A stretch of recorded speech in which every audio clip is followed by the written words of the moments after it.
যশোর অঞ্চলের টেকসই কৃষি সম্প্রসারণ প্রকল্প কৃষি সম্প্রসারণ অধিদপ্তরের আওতায় প্রকল্পটি বাস্তবায়িত হচ্ছে। উক্ত প্রকল্পটির অর্থায়নে বিসিএস কৃষি ক্যাডার কর্মকর্তাদের 5 দিনব্যাপী প্রশিক্ষণ কোর্সের প্রশিক্ষণ ম্যানুয়ালটি কমপ্লিট হয়েছে। আর এটা হলো তার কভার পেজ, দেখেন ভিতরে।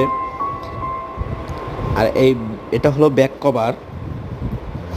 কভার ডিজাইনটি খুবই সুন্দর হয়েছে। ভিতরে কেমন হয়েছে সকলে জানাবেন, এবং ডিজাইন সংক্রান্ত বিষয়ে যদি কোনো কিছুতে প্রয়োজন হয় আমার সাথে যোগাযোগ করবেন।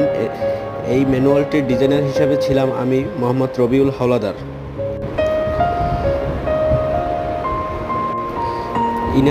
ইনার পৃষ্ঠাগুলো খুবই সুন্দর হয়েছে, প্রিন্টের পরে মোটামুটি ভালোই লাগতেছে। যদিও ডিজাইনের সময় তেমন ভালো লাগে না, মনে করছিলাম পছন্দ সবার হবে না, কিন্তু